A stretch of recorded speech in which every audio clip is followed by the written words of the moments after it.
Hey guys, what's poppin'? Alright, this time I am back again with Urban Legends Part 2. Usually around this time I do my chat after dark. That's what I've been doing lately again. I brought that channel back, but right now, and usually I pre-record my the Urban Legends because I gotta read them from my book. And I'm gonna be just as surprised as you guys are because I haven't read through this book. I only read the legends that come up when I read them to you. That's my first time hearing them too. So I'm just as shocked as all y'all when I actually read these. Okay, I'm gonna give a bonus because last time I did read one when I first bought the book, and I thought this story was funny. I think it's bullshit. I think the story is fake. That's why I'm gonna read it because it sounds too fake to be like to sound real. Unless somebody's that stupid, you know what I mean? I mean, you'll see in a second. Hold on, I gotta find where that page is at.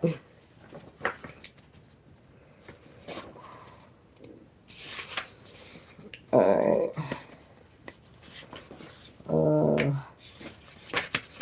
Let's see.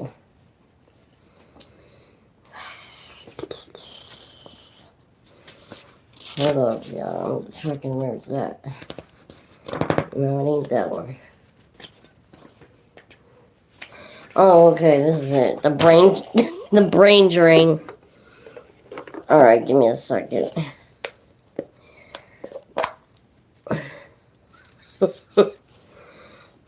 Alright.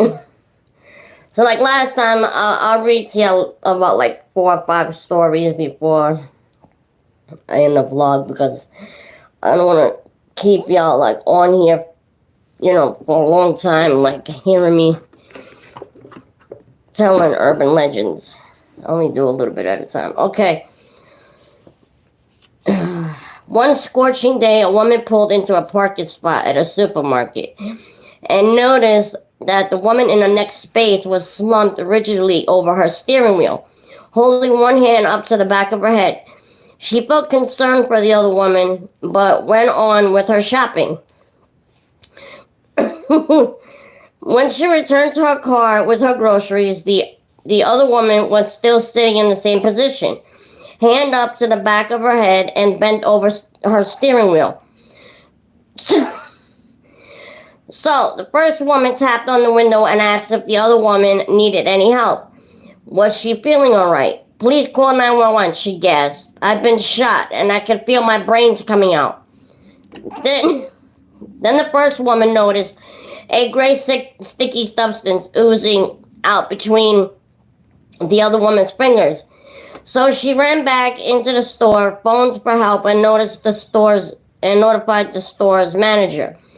When the paramedics arrived, they carefully pried the woman's fingers from the back of her head, examined the injury, and checked the rest of the car.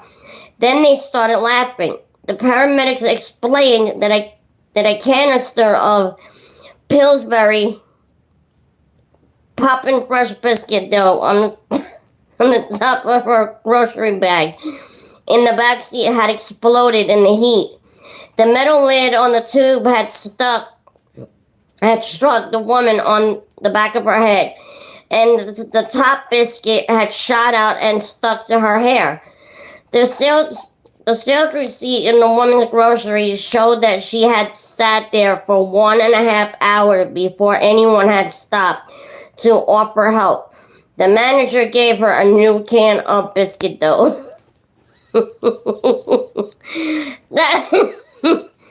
First of all, brain matter is not gray. It's pink. And who would sit there for like an hour? I would have, if I thought I had been shot.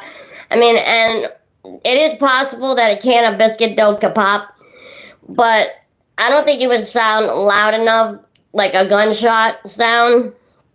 So, I think I would have got out of my car if that was the case, kept my hand on the back of my head and like told, like, moved the one hand and then put my other hand there, like to check it, and like I would have instantly noticed. But I guess some people don't know that your brain matter is not gray. She, I guess they felt bad. She sat there for an hour and a half, and they gave her a free can of biscuits. So I guess that was nice. um, okay, so okay, this next one. Okay, this is classic dog tales. Okay, so apparently this is gonna be about something about dogs. This series that we're coming into now. Okay. So I'm sure at some point we'll get to parts that are like freaky, like the movies Urban Legends where everything is like spooky, but not all urban legends are spooky. Some are just, like I said, stories told from one person to another to another to another. And it's like the phone call, like that game, the phone call or whatever it's called. Where you tell somebody, and people sit in a circle, and you tell one person, you whisper something in somebody's ear, and then you whisper that in the other person's ear, and you gotta whisper it the whole way around. By the time you get to the last person, you gotta ask them what the first person said. That story gets changed. Somehow, the dialect and the dialogue, like everything gets changed by the time you get to the last person. That's kind of like what urban legends are. Some of them are true. In a sense, like some parts of the stories are potentially true, but the rest of them are kind of like fabricated, not fully true. Like that biscuit, the one with the biscuits. I think something along there was fabricated and made up. Hang on one second. I'm gonna take my medicine real quick.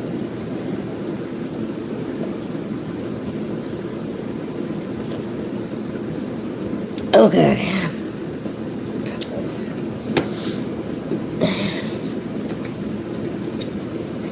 Get a cigarette. I love dogs, so I hope these aren't anything like freaky, and like freaky dog stories. Freaky, like creepy dog stories. I hope not. Because I'm a big animal lover. I'm a huge animal lover, so this next section said it's about dogs. Hopefully some of these legends in here are not fully true. Alright. This first one, well, I guess you could say second one, but really first one because I gave you an old story as kind of like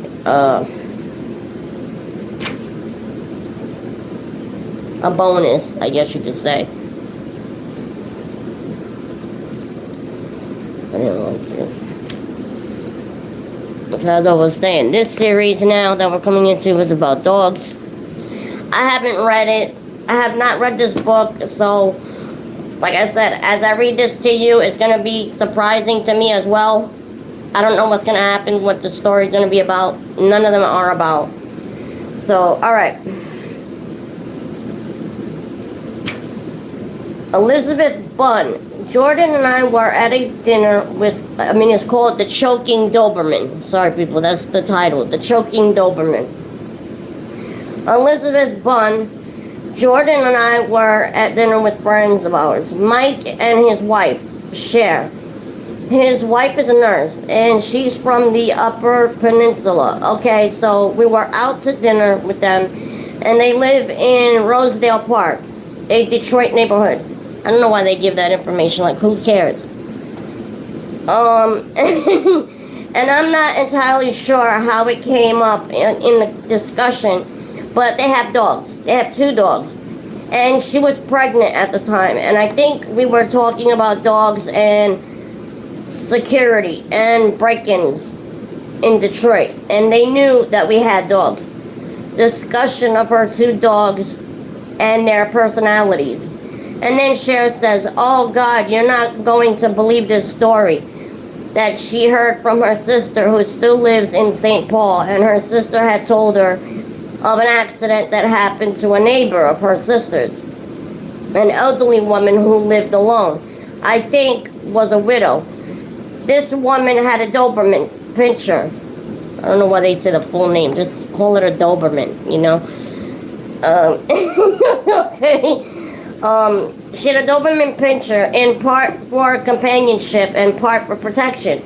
And the woman came home one day and the Doberman Pinscher was gagging. Laughter. Which anyone who has dogs knows is actually a common phenomenon. But whatever the dog was gagging on, it was stuck in his throat. And the woman got real concerned. So she took the dog to the vet, thinking the dog was going to choke to death. So she got to the vet, and the vet said, "No problem. He just got something caught in his throat, and we'll get it out. But you might as well go home while we do it, because I don't know how long it's going to take." So the woman goes home, and she's entering her house. The phone is... Okay, hang on. Next page.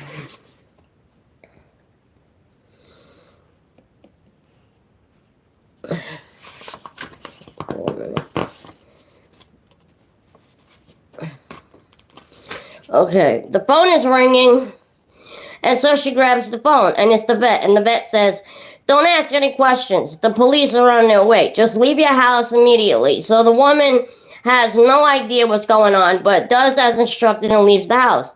And the police do shortly arrive, and the police go immediately downstairs in the cellar, I guess where the dog was normally kept. They somehow knew to go right to the cellar where they found a guy. Laughter. In shock. I mean, frozen in shock with 3 fingers missing. Janet Langlis, laughs and groans. Bun. And the moral of the story, or the whatever of the story, was that the Doberman Pinscher had eventually gagged up or thrown up 3 fingers. The vet had pieced together that it was a burglar and called the police and called the woman, and that was it. Linguist, amazing. Do you remember what your response was when you first heard it? Bun. Well, I totally believe it 100%, as did Jordan, and we were both just sick. It's so disgusting, and yet so vivid. And I think part of it is I grew up with dogs, and there's very few dogs I'm really scared of, but Doberman Pinschers are. I'm just very frightened of Doberman Pinschers. I've heard a lot of Doberman Pinscher stories. In retelling the story later, I do know that I chopped off a person in the telling. I did not say a friend of mine's sister neighbor. I said a friend of mine's neighbor when she lived in St. Paul. Linguist, can you locate the time when you first heard it? Bun. It would have been about April, May, or June of 81. Okay. I don't get the point of that. A burglar was choking on a person's 3 fingers. Okay, that was a little, ew, but, I mean, I know Dobermans can be a little, I mean, they're not really meant to be, dogs meant for protection. I mean, if anything, they're more like their height and their size and everything is more freaky than anything else. I mean, they're actually more friendly than they are vicious. They're not. You want a protection dog, get like a German Shepherd, or get like a pit bull or something, or a Rottweiler. I mean, get something that's gonna be more vicious. I mean, I'm not saying Dobermans aren't vicious, because some can be, depending the way you train them to be, the way you raise them, but not usually. Okay. This next one is... Okay, it's not that long. This is called the Swiss Chard Poodle. Okay. I love poodles. I had a couple of toy poodles growing up. Okay. What can you believe? Our recent series on famous fables and legends of our time and our town drew such a thunderous lack of response that we have decided to ascend to popular request and drop dead with yet another. Will the last one to leap please turn off the presses? Actually, what inspired me to fly in the face of such unanimous opposition was the surfacing of the Chinese poodle story on the front page of my very own beloved newspaper, the Chronicle, if memory serves. Like all deathless fables, the Chinese poodle is on a 10-year cycle, so I guess it was due again. I had no idea there was a dog called a Chinese poodle. Okay. I printed it first in 39 with a Chinatown setting. I heard it again in 49 from New York, and in 59 it occurred in Honolulu. This time, a couple of years overdue, 1971. It was circulated by the Reuters news agency from Zurich via Hong Kong, and goes. Hans and Erna W., who asked the Zurich newspaper Blake not to publish their full names, said they took Rosa to a restaurant and asked the waiter to give her something to eat. The waiter had trouble understanding the couple, but eventually picked up the dog and carried her to the kitchen, where they thought she would be fed. Eventually, the waiter returned carrying a dish. When the couple removed the silver lid, they found Rosa.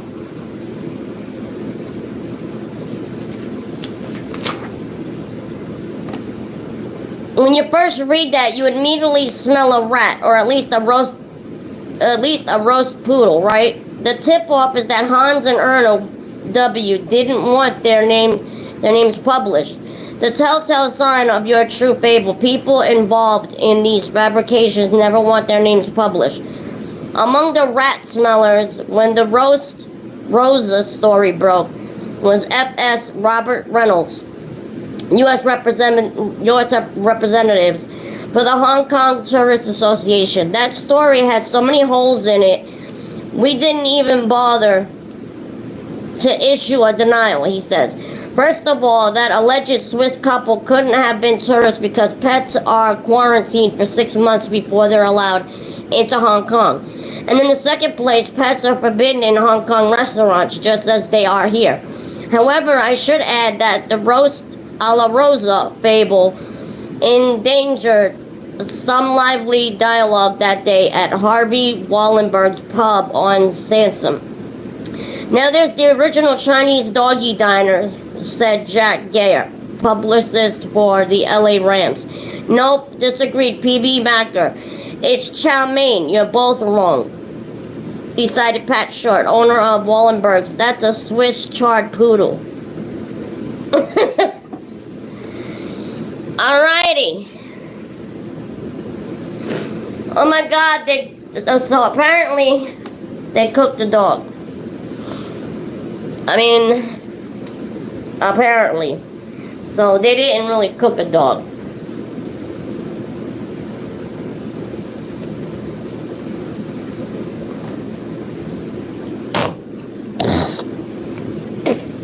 Okay. Whew. Okay, that was 2 stories. Okay, we'll go through 3 more.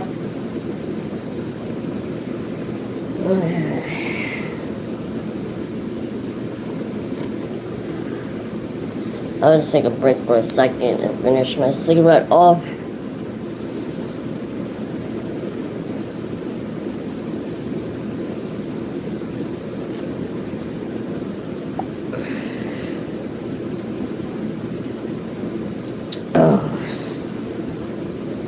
That's kind of weird how a Chinese dog story would keep coming up, being brought up, like in a paper, like so many years later. Like a certain amount of years go by, and then the story comes out in the paper, and a certain amount of years later, the story comes out in the paper.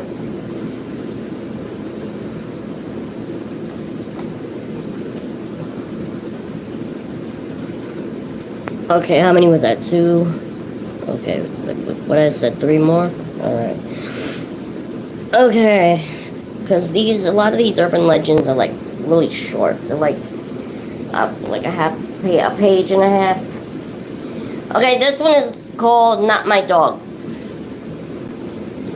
A certain shaggy dog story that's been circulating for nearly 75 years hounds me, and I'll be doggone if I can figure out whether I'm barking up the wrong tree when I call it a legend. This is the lassie come home of animal legends that keeps reappearing after I've decided it has gone forever. The story begins when someone is invited to visit the home of a person who is usually wealthier or socially superior. The uncomfortable visitor is unsure about etiquette, and matters are made worse when a large, lively, dirty beast of a dog follows the caller into the house. While the caller tries to respect social amenities, the dog tracks mud in the tracks mud in, gobbles the snacks, and paws the furniture. Oh man, I would have been pissed. The conversation becomes strained. As the caller rises to leave, the hostess, with one eye on the wreckage, remarks icily, "Don't forget to take your dog." "My dog," the caller says. "I thought it was yours." People telling this story always supply some corroborating details. For example, a version published in '91 in a Salt Lake City, Utah newspaper gave the names of newlyweds, the youngest couple on the block, who had purchased a snug old bungalow and spent heavily to remodel and decorate the place. When their next door neighbor, an ancient, eccentric, and former socialite, came to call, she was followed into the house by a big black Labrador. When the dog chased the newlywed pet, Siamese, the room was trashed. And as the aghast visitor rose to leave, the hostess begged, "Please don't leave your dog." Punchline: "My dog. My dear young woman, I thought that beast was yours."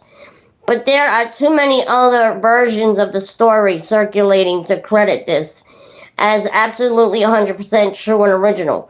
The earliest version of Not My Dog I found was in Lucy Maud Montgomery's 1924 children's book, Emily Climbs. I suspect Montgomery, author of Anne of Green Gables, oh, I love that movie, Anne of Green Gables, was adapting a story she'd heard, perhaps on Prince Edward Island, Canada, where she grew up. Wow, that's interesting.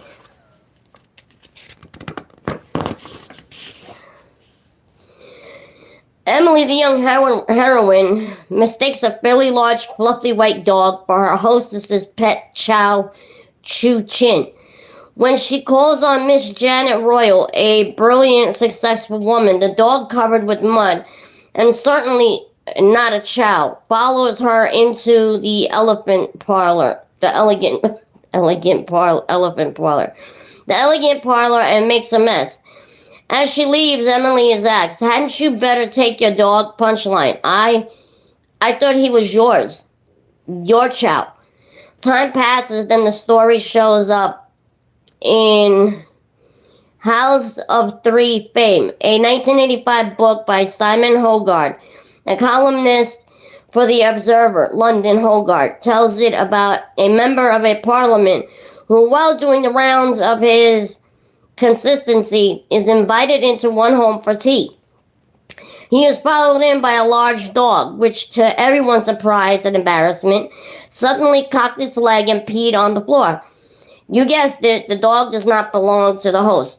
A couple of years pass, and the story shows up again, this time in Ed Regis's 1987 book, Who Got Einstein's Office?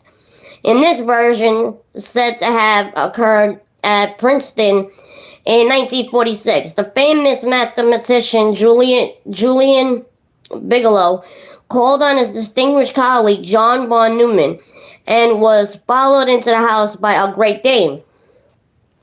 It doesn't take a genius to figure out the rest of the story. And again, this time an uncommon genius, a 1990 book by Denise G. Shurkerjan about winners of the MacArthur Guinness Awards. This story seems to have an attraction for geniuses. Shurkerjan recalls an interview she had with the University of California anthropologists in Berkeley, during which a big old mangy dog, a bear-like creature, a big smelly animal, etc., followed her inside. She concludes, I asked her if we could let her dog outside for a while, just until we finished. My dog, she says. You mean he's not your dog? Could such an incident actually happen? I have no reason to doubt any of these published accounts. But has it also happened to what we might call ordinary people who don't write books or articles about it? Well, it did in fact also happen to a man in Ashland, Ohio, who wrote me in 1990 about one time in 1970 when his family was visiting friends in Florida. A beagle hound followed them into the friend's home, climbed on a chair, and started eating from a plate. It was not either family's dog, of course, and so, wrote the man, the dog got the bum's rush. I need mention also the lady of Middleton, Rhode Island, who wrote me about the time when she lived in California around 1975. That's when I was born. Her mother's supervisor came to visit, followed into the house by a large dog, and so forth. I have other accounts, but the best variation of the story I have was sent to me in 1991, marked for You're Not My Dog file. It came from Debbie Vernon of Moss Beach, California, who wrote that she kept goats in the 1960s. One time a new neighbor asked to have her female goat bred with Brennan's male goat. The neighbor arrived leading the goat and followed by a little girl who closely watched the mating, asking several questions which were answered truthfully but tactfully. Afterwards, Debbie invited the neighbor to have a cup of tea and asked if her little girl would like a cookie. Punchline, that's not my little girl. She just followed me in from the gate. By then, the child had wandered off. I wonder if she had a big shaggy dog tagging along. Oh my God. Alright, that was not her daughter.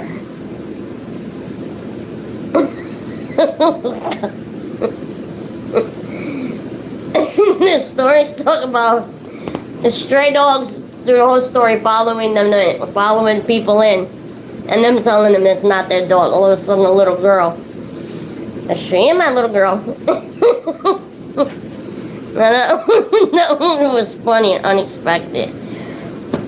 Okay, this one is short, and this will be one more after this one.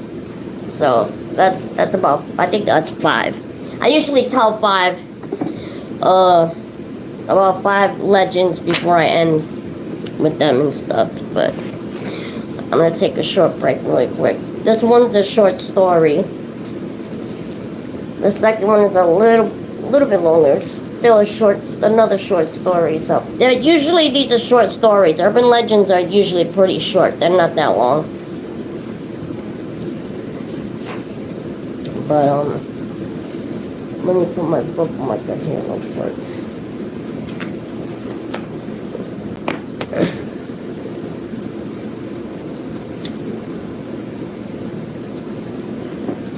I could easily listening to the stories.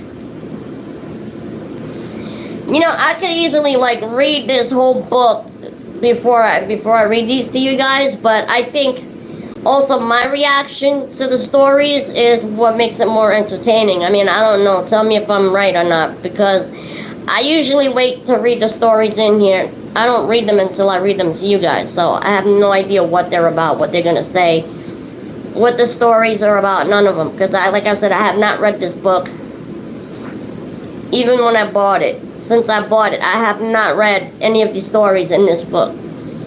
first time I read them is when I read them to you guys. So that's why my remarks is like, wait a minute, that's a little girl that wandered in and it's not her daughter. That's like, she's not my daughter.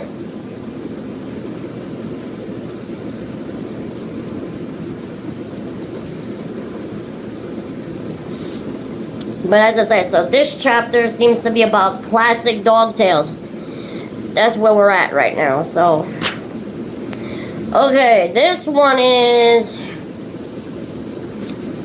The Licked Hand. Okay. There was a girl who had a dog that would lie under her bed. Whenever she wanted to know if everything was okay, she would put her hand under the bed. If the dog licked her hand, that meant everything was alright. One night, oh my god, don't tell me something else is gonna like lick her hand or something. It's gonna be under that bed, because my ass would jump the fuck out of that bed so fast. Okay, when was I? Okay, one night the girl was home all alone and she was in bed. She heard a noise like a dog panting. She put her hand under the bed and the dog licked it. Later that night, she wanted to get something to eat. She went down to the kitchen. When she got to the kitchen, she heard drip, drip, drip. She went over to the sink, but the tap wasn't dripping. In the sink, though, there was a bloody knife. Oh my god, no. After she saw the knife, she backed up and backed into the fridge. Again, she heard drip, drip, drip. She opened the fridge door and out swung her butchered dog. Ugh. On the dog, there was a note that said, "Humans can lick too." Oh, God. Oh, man. I had a feeling something wasn't right with that. Okay, some of these are getting chilling now. Because usually, I was saying that earlier, how the stories have been funny actually in here, but the urban legends are sometimes horrific. They could get scary and actually true. So, yeah, I think I heard something a little bit about this story actually, this legend, but, I don't think I had read it. But, oh man, that is creepy. That's why I said, imagine if it wasn't her dog licking her hand under the bed. That's why I'm so freaked out since I was a little kid. I've never, I think because of Poltergeist, that crazy kooky clown that was under the bed and grabbed the kid and pulled him under the bed and started laughing with a weird, crazy-ass face and shit. I've always been freaked out, at nighttime to ever, look under my bed or, hang my hands off the side of the bed or my legs or anything. I'm serious. I've always been freaked out because of stories I've heard. Oh man, that one was messed up. Okay. Okay, the last one tonight is gonna be The Crushed Dog. I don't like the sound of that one. So we're gonna take another quick break.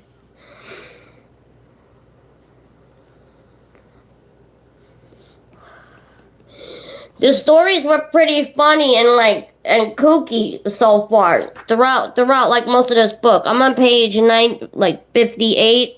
Most of them have been goofy and kind of weird and funny. This is the first story that was actually a little bit creepy. So just to warn y'all guys, like I said, the movie Urban Legends, they've been creepy stories. They were all basically creepy stories, and none of them were funny or whatever. They were all freaked out and about murderers and shit like that, and so I mean, I'm not saying the rest of all of this whole book. I mean, there's still a lot of pages to go. I'm not saying they're all gonna be creepy and stuff. I'm just saying, don't freak out if some of them start getting creepy. They're all not gonna be funny. Okay, The Crushed Dog. Alright, this one's not that long either, so. Alright, a young American scholar, fresh from his dissertation, won a prestigious fellowship due to postdoctoral research in the institution, art history, I think, in England. The institute was housed in a famous old castle in the countryside. He arrived at night and awed by his surroundings was taken to his room, which looked like something out of a movie about the Tudors. He decided to go to get into bed and do some work there, but as he tried to fill his pen, this was some years ago, the ink bottle slipped from his hand. Reaching out to grab it, he splashed ink all over a priceless tapestry that hung over the bed. He was so mortified that he immediately dressed, repacked, and sneaked out of the castle, walked back to the train station, and went back home to America. Damn. Why he didn't just tell the truth? 20 years later, the man, by then a famous scholar, was invited back to the Institute. Though he still remembered with pain his earlier exit from that place, he figured that the English being what they were, the episode would never be mentioned. He accepted.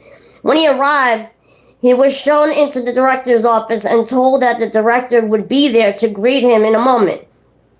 Tired from his travels, he put down his suitcases and pinched himself with an overstuffed cinched chair, whereupon he heard a little yelp. He got up and found a small bit of dead fur. He had sat on the director's little dog and killed it. He picked up his suitcases, snuck out of the castle, walked back to the train station, and went back home to America. Oh my God.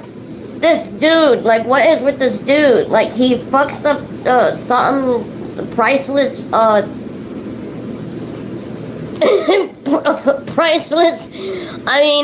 priceless tapestry this old woman had. And he sneaks out and leaves, and then the dude just kills the little dog by sitting on it, and instead of saying something, he fucking runs and leaves. Okay, so that's all the stories for tonight. The rest, I'll give you a hint what two of the next ones will be by title. The Dog in the High Rise and Fifi Spills the Paint, aka Kitty Takes the Rap. So that might be about a cat and a dog. So I think those two might be interesting. I'll try to do those sometime this week. Oh my God, so that is it for that. Man, that dude is messed up. What a freaking idiot. Oh my God, he killed a little dog, that poor little doggy.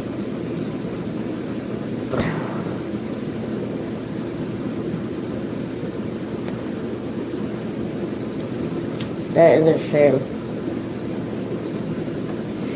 I don't know why people don't take responsibility for their mistakes. If I sat on a little tiny dog and killed it, I would have owned up to it. I would have been like, oh my God. I would have been like, I would have felt so bad. I would have been like, oh my God, I didn't realize you had a little tiny dog in the chair. I sat on it. I am so sorry. Oh man, I probably would have cried. As sensitive as I am, I would have been like, I'm so sorry, oh my God. That was a cute dog, I'm like, is there anything I could do? I didn't mean for that to happen. I really didn't see it there. I'm like, man. But you got people that don't own up to their shit, you know what I mean? Okay. So